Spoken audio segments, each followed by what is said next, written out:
اور یہ مولانا محسن صاحب ہیں، انہوں نے تخصص حدیث نہیں کیا ہے، لیکن اللہ تبارک و تعالیٰ نے اس ناچیز کو ترمذی شریف کی شرح عربی میں لکھنے کی توفیق عطا فرمائی، جس میں علامہ انور شاہ کشمیری رحمۃ اللہ علیہ کے افادات کو بہت سہج انداز میں میں نے پیش کیا ہے۔ عربی زبان میں یہ 20 کھنڈ، کتنی؟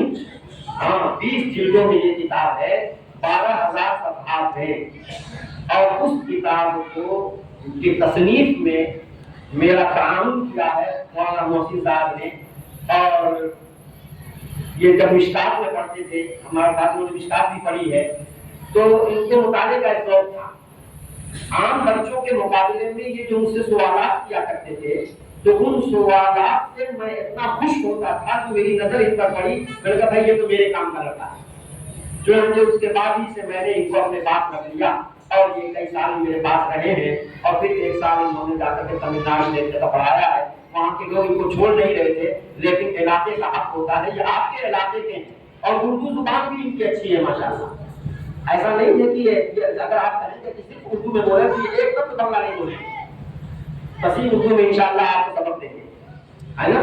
بہرحال تو یہ ہے انشاءاللہ العزیز، ہم نے حضرت محتمم صاحب سے مشورہ کیا، اور یہ بھائی بخاری شریف تو انشاءاللہ یہ مولانا سیف اللہ صاحب پڑھائیں گے، اور مسلم شریف جو ہے یہ مولانا محسن صاحب پڑھائیں گے، اور بھی آپ کے اساتذہ کرام ہیں، اس میں اپنا حضرت محتمم صاحب ثوابدید کے مطابق۔ اور دیکھو بھائی، علم کے معاملے میں کوئی وہ نہیں ہے، علم کے معاملے پر کسی کا ادارہ نہیں ہے۔ وہ مدرسہ سب سے زیادہ کامیاب ہوتا ہے جس مدرسے کے اساتذہ میں آپس میں محبت اور آپس میں ہم آہنگی اتنی ہو کہ اگر کچھ سمجھ میں نہ آئے تو فوراً اپنے سے جونیئر ہی سے، جس کے بارے میں ہمیں اطمینان ہو کہ یہ میرا مسئلہ حل کر دے گا، اپنے سے جونیئر سے پوچھ لے، اس میں بھی کوئی شرم محسوس نہیں کرنی چاہیے۔ جس ادارے میں اس طرح کی ہم آہنگی ہوگی، یقین مانو وہ ادارہ مجموعی اعتبار سے پنپے گا، پھلے پھولے گا، ترقی کرے گا۔ دارالعلوم دیوبند کے محترم حضرت مولانا مفتی ابوالقاسم صاحب دامت برکاتہم بہت اونچی ہستی ہے۔ میں ان کے مدرسے میں بنارس میں پڑھاتا تھا، میں ان کا بچہ ہوں، چھوٹا، ان کا چھوٹا بچہ ہوں، لیکن انہوں نے